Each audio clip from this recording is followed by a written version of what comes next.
Ini satu sekelumit ya, dari resep seorang ulama yang saya meniru beberapa di kitab Hayati Sahabat, di kitab Hikam, dan meniru terutama semuanya sanad dari Rasulullah Shallallahu Alaihi Wasallam. Makanya suatu saat Nabi itu kagum.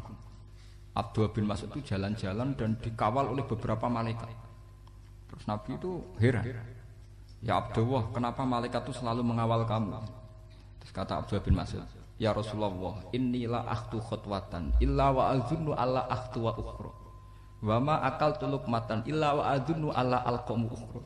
Saya itu tidak pernah melangkah kecuali saya tidak pernah yakin apa betul saya bisa melangkah lagi. Jadi perlangkahnya itu dia iktimat Allah. Dan saya tidak pernah mengunyah satu kunyahan kecuali saya tidak yakin apa betul saya bisa mengunyah lagi. Sehingga setiap kunyahannya tetap semuanya bernada Bismillah. Semua itu atas nama pertolongan Allah. Terus kata Rasulullah, orang kayak kamu itu andaikan saya ada nabi terakhir itu jadi nabi. Jadi makanya dulu Nabi itu sering ngendikan, andaikan orang-orang kayak gitu itu ada nubuah, tentu mereka punya derajat napa? Nubuah. Jadi tidak jadi nabi tapi punya derajat napa? Nubuah. Lah orang yang cara berpikir gitu tentu tidak khawatir apa yang hilang dari dirinya karena dia berkontrak dengan Tuhan hanya per menit per detik. Makanya Hikam punya resep al-mu'min yushiru sana Allah min ayyakuna li nafsihi dzakiran. Seorang mukmin yang sejati tentu kontraknya dengan Allah Subhanahu wa taala dan dia tidak pernah ingat dirinya sendiri. Kayak sampean pas umat tapiil, Allahu Akbar, Allah Maha Besar, subhanak. Selalu ana wong ngrasani ya ora ali, termasuk lali utange barang niku. Tapi yang jelas kan menjadi enjoy dengan dirinya sendiri. Paham ya? Menjadi enjoy dengan dirinya karena dia tidak sering punya kontrak dengan makhluk. Nah ini maksudnya Allah kan apa? Janganlah Allah katarta kamu pandang. Apa nak sholat terus kabul kajati? Apa nak sholat terus untuk duit ya bar nambah berun. Karena cara berpikir iso aja nak duit ya. Duit ya. Dan ini resep ya, dan resep ini dari ulama-ulama yang istinad ila Rasulillah Shallallahu Alaihi Wasallam. Karena kalau Nabi itu memang cara pandang begitu. Aisyah itu pernah ditanya, ya Aisyah, saya ini ingin makan, apa daging yang dari sahabat ini masih? Wah ya Rasulullah sudah habis karena tak kasihkan tetangga. Itu Nabi tidak marah-marah malah bilang, kamu benar Aisyah, kamu keliru, yang kamu kasihkan tuh yang masih. Karena daging dipangan dhewe kadang nuruti nafsu. Nak dikekno wong sedekah nuruti perintah pengen. Jare Kanjeng Nabi, beneran Aisyah. Daging ijek. Mung kula ana tiyang kok malah ijek. Sing mbok go sedekah malah sing ijek. Cara berpikir Nabi itu begitu. Tapi tahu-tahu disederhanakan sunnah Nabi ya serbanan. Lah itu kan ya memang itu bagian dari sunnah Nabi, tapi sunnah seharga 10.000. Paham ya? Nggih monggo mawon nek sampean sunah Nabi serbanan gitu, tapi itu sunnah yang bisa dibeli dengan murah. Hakikatnya sunnah Nabi itu rata-rata bentuknya perilaku. Napa? Sampean delok dawuh Aisyah tengene tiba berjanji. Kana khuluquhul Qur'an wa shimatuhul ghufran yansahu lil insan wa yafsahu fil ihsan wa ya'fu 'anil dzambi idza kana fi haqqihi wa sababi. Kana khuluquhul Qur'an, Nabi ku akhlak dasare wis kaya Quran plek. Urusane akhlak. Wasimatuhul ghufron, ciri utama sifatnya Nabi gampang nyepuro. Yansahu lil insan, dan Nabi punya niat baik pada seluruh manusia. Wa yafsahu fil ihsan, sering melakukan ihsan. Lah nek sunah Nabi ngoten kan luwih sering kula Quran ya wis hafal mulang. Wasimatuhul ghufron kula gampang nyepuro, sampeyan ngaji angop ya ora tau tak amuk. Yansahu lil insan, kula bedina nasihati tiyang wong mulang. Wayaf sahufil ihsan tak gawe gampang. Kula mulang ora tau gawe tarik. Itu sakmene kudu podium, kudu wong dilo ya ora. Pokoke anggere ke Ahmadiyah ya salat madhep ngulon ya sudah. Lho itu kan dawuh Aisyah ketika ditanya kaifa kana khuluqu Rasulillah. Dan itu semua dijawab oleh akhwal, oleh sebuah perilaku. Ndak ada Aisyah jawab nganggo atribut. Oh Nabi itu jubahan serbanan, tidak ada itu. Memang itu sunnah ya, saya aku itu sunnah, teman jangan salah paham ya. Tapi itu sunnah yang tidak dijawab oleh Aisyah. Sunnah yang sampean jawab sendiri, paham? Aisyah yang istrinya Rasulullah ketika ditanya kaifa kana khuluqu Rasulillah, beliau jawab kana khuluquhul Quran wa simatuhul ghufran yansahu lil insan wa yafsahu fil ihsan. Semuanya akhwal wa ya'fu anidz dzambi idza kana fi haqqihi wa sababi wa idza di'a haqqu wa lam yakun li ahadi marra'ahu badihatan haba wa idza da'ahul miskinu ajaba yaqulul haqqa walau kana murra wala yutmiru lil muslimin hisau wala dur. Semuanya itu akhwal, satu perilaku sosial. Saya ngakui kalau serbanan sunat. Ya saya ngakui. Tapi sunnah wis paham. Karena saya mewakili yang akhwal tadi yang apa? Lah mungkin untuk sampeyan monggo kalau untuk ngisi sunnah. Tapi mbok ya adil itu. Ini bukan kritik mboten nggih. Yang meyakini serban sunat kan sudah banyak dan itu bagus. Tapi cobalah juga meyakini ahwalu rasulil. Makanya man sanna sunnatan itu rata-rata ulama maknani siapa yang ikut sunnahnya Nabi. Rata-rata ulama nafsir ahwalu rasulillah wa af'alu. Perilaku sosial Rasulullah. Makanya terusannya wa idza da'ahul miskinu ajaba. Kalau dipanggil orang miskin ya datang.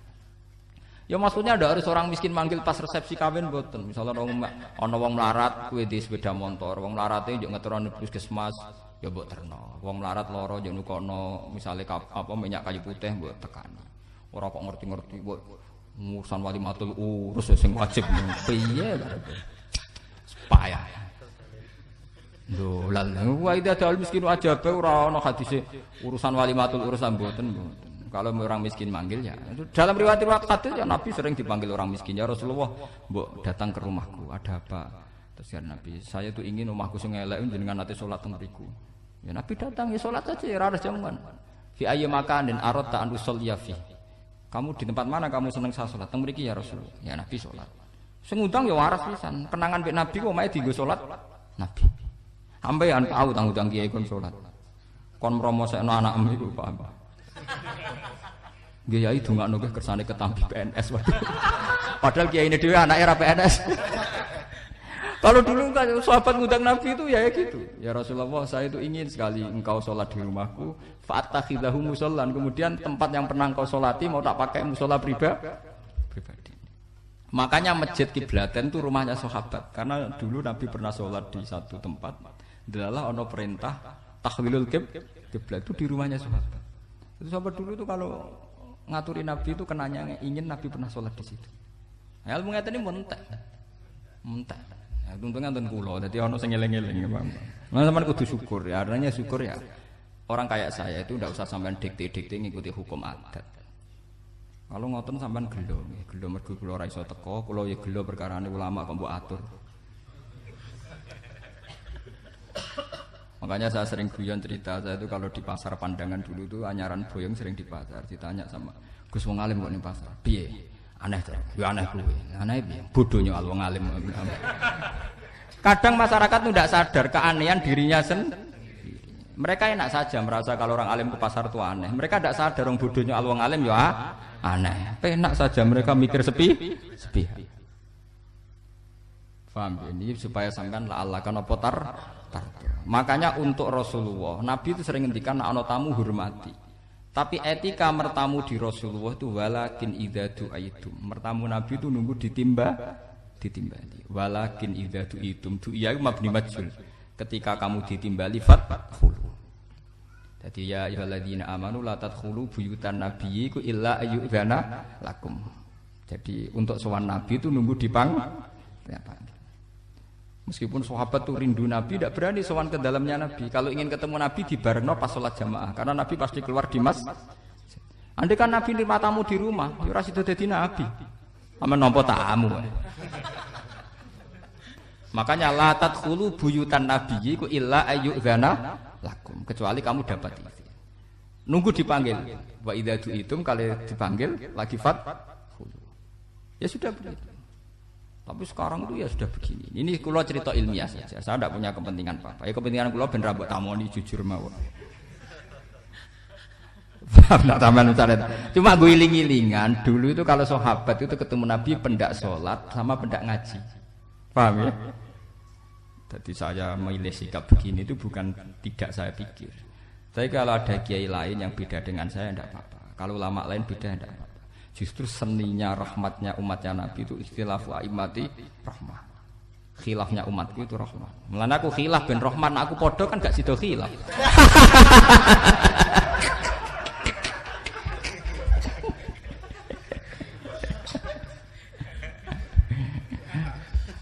Dasar dewe buat khilaf. Jadi sebetulnya jelas ya ayyuhalladzina amanu la tadkhulu buyutan nabi la yudana lakum la ta'amin ghairu nazirina inna walakin idza tu'itum. Kalau kamu ditim. Nah, padahal setelah tidak ada nabi tentu yang mewarisi nabi adalah ulama.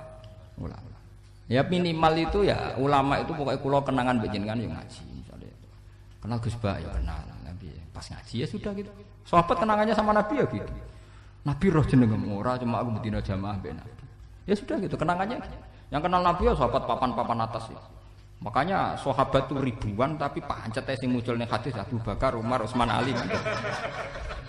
Karena yang lain memang enggak kenal, hanya ikut sholat, ikut ngaji. Jadi ya enggak ada memang enggak tahu muncul ning apa?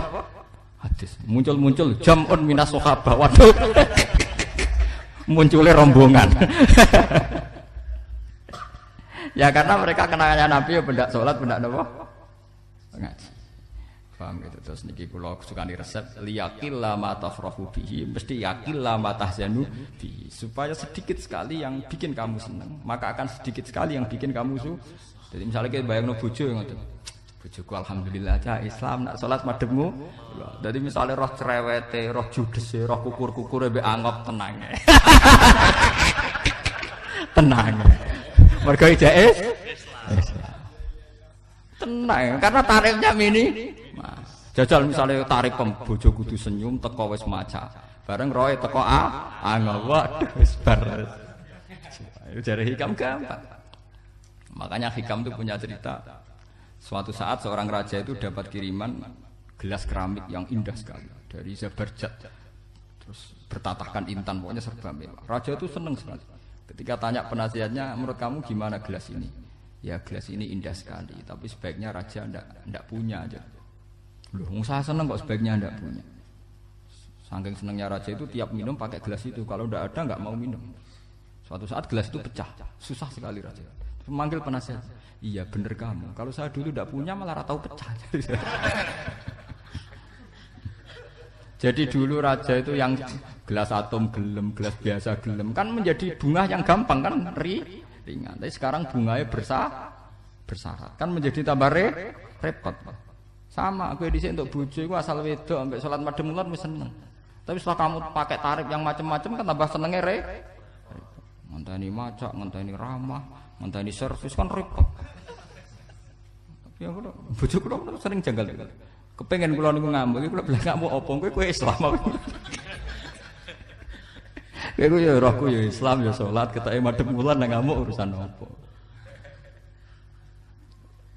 Ya aneh memang cara berkeluarga saya aneh, tapi aneh yang waras. Timbang sampean umumnya orang umum tapi tidak bener. Karena tarifnya kebanyakan. Nah, itu jenenge apa? Liyaqil la ma tafrahu bihi, mesti yaqil la ma tahzanu.